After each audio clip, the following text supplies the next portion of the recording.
The agreement between the British government and the so-called Democratic Unionist Party addresses immediate challenges, but falls short of resolving Northern Ireland's Brexit conundrum. When the Windsor Framework emerged from the negotiations between the European Union and the British government in February 2023, Northern Ireland's so-called Democratic Unionist Party, the DUP, stood in firm opposition. For the DUP, the Windsor Agreement and its contentious precursor, the Northern Ireland Protocol, undermined Northern Ireland's standing within the UK. The party changed its stance, however, after striking an agreement with the British government in late January. The deal has led to the restoration of power sharing in Northern Ireland, breaking the 2-year impasse caused by the Unionist refusal to enter the Northern Ireland Assembly. That's the region's devolved parliament. For the first time in Northern Ireland's century-long history, a nationalist figure with Michelle O'Neill from Sinn Féin has assumed the position of First Minister. While the role is constitutionally on par with the Deputy First Minister post, O'Neill's appointment carries significant symbolic weight in a region which was historically dominated by Unionists and where symbols and identities hold paramount importance. At the same time, the DUP's acquiescence to a compromise over Brexit marks a watershed moment in a process that has divided Northern Irish politics and the Unionist community. With a devolved parliament and government functional again, there appears to be a semblance of equilibrium in Northern Ireland after a tumultuous couple of years. At the core of the deal with the DUP lie two elements. The first is a financial injection of over £3.3 billion that British Prime Minister Rishi Sunak has granted to Northern Ireland, a fiscal boon equivalent to about 6% of the region's economic output, which the Unionists will take credit for and which will draw envy from other parts of the UK. And the second is a suite of measures, some operational, others primarily symbolic, aimed at improving the protocol and the Windsor Framework. All of the key tenets of the Windsor deal remain intact, though. Goods originating from Great Britain bound for Northern Ireland and due to remain there will avoid most checks and formalities using a so-called green lane for border movements. Those goods destined for Ireland or the wider EU will go through a so-called red lane and undergo standard controls and paperwork. Northern Ireland will continue to align with EU single market regulations, and the European Court of Justice will determine how those rules apply. However, the Sunak administration has eased some operational elements of the protocol and the framework, including by enshrining in law the principle of unfettered access for qualifying Northern Irish produced goods moving to the rest of the UK, and by rebranding the Green Lane as an internal market system. Nevertheless, the deal also makes a few more substantive changes. Firstly, agricultural importers into Northern Ireland will now benefit from some of the UK's tariff rate quotas, which allows some food imports into the UK from overseas at lower tariffs than would normally apply. The agreement does not give Northern Ireland full access to all UK negotiated TRQs, as Brussels has only agreed that traceable goods should benefit in order to limit the risks to its own market. At the same time, Northern Irish producers will be exposed to direct competition from New Zealand lamb and the other stuff like that, and thanks to the new UK free trade agreements. And secondly, the British government wants all retail traders in Great Britain to label goods intended for the domestic market as not for EU. Previously, this requirement only applied to products going from Great Britain to Northern Ireland via the Green Lane. However, by extending this condition to all UK producers, except for Northern Irish producers exporting specifically to the Republic of Ireland or the wider EU, the government would erect a significant new trading barrier.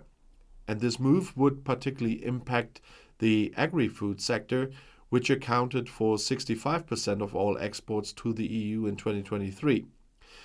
The change to the labelling rules is a symbolic concession to the DUP, but will mean more red tape for businesses and will undermine the UK's already weak export performance.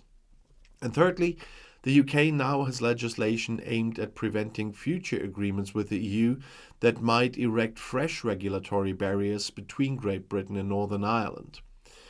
A generous interpretation of this move is that the British government is acting preemptively to mitigate the risk of future divergence in trade across the Irish Sea.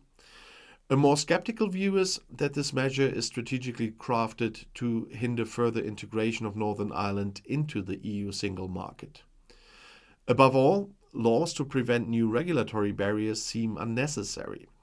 Future agreements with the EU are unlikely to be a real risk, particularly if they bring Great Britain closer to Northern Ireland on goods relations.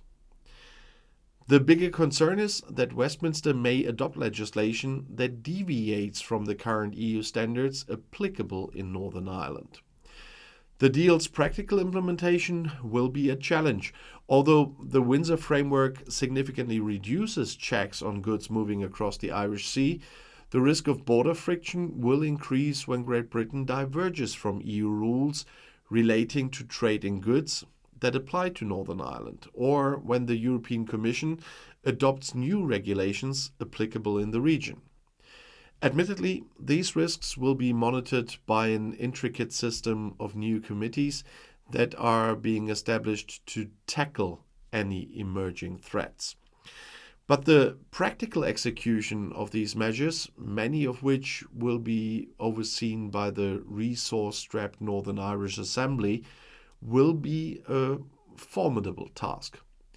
Sustaining these arrangements will demand constant management and oversight. For businesses importing into Northern Ireland, navigating the rules will carry costs. British exporters to the EU will face higher compliance costs due to the new labelling requirements, and Northern Irish lawmakers will consume precious time and administrative capacity keeping an eye on the risks of divergence, and officials and politicians in Westminster will have to think carefully about Northern Ireland when discussing new regulations that may affect trade across the Irish Sea. And for Brussels, Northern Ireland will remain a sui generis case in the implementation of EU single market rules, disliked by lawyers for its constant need for derogations and by politicians for its potential to set unwelcome precedents. A bigger concern is the risk that the new arrangements will be politicized. Their durability hinges on continued backing from all major political actors in the region. In some ways, this is inherent to Northern Ireland's governance, as it is built into the GFA, as you know. But the new arrangements might amplify the opportunities for politicians to exploit disagreements for their own electoral goals. The first big test will be in December 2024 when Northern Ireland's lawmakers, the MLAs, decide whether to keep the trading arrangements in place. A democratic consent mechanism originally negotiated by Boris Johnson gives MLAs an opportunity to vote on these arrangements every couple of years. If a simple majority agrees, the status quo endures until another vote 4 years later, doubled to 8 if there is cross-community support.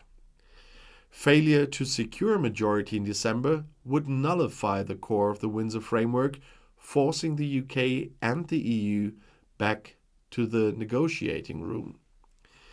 Even if MLAs support these arrangements, they will have other opportunities to voice their views. The so-called Stormont Break, part of the Windsor deal, allows a group of at least 30 MLAs from at least 2 political parties to object to changes to EU regulations that apply in Northern Ireland. Even though strict conditions must be met for the break to be used, there is a risk that dissatisfied MLAs might test the mechanism simply to prove their point. Not even the most carefully crafted institutional design is immune to politicization, a recurrent menace in Northern Ireland. While Sunak's government deserves credit for charting a pragmatic course and revitalizing trust with the EU, the fundamental quandary persists.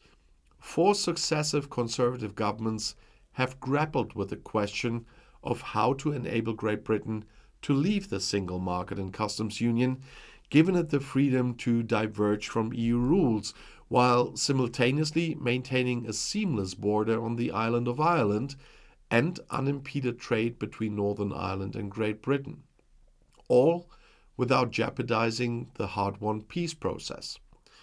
The only credible and practical answer thus far has been for Northern Ireland to align with EU rules on goods, along with a complex and nuanced swath of derogations that minimize burdensome controls in the Irish Sea and afford Northern Ireland a special status in the EU single market.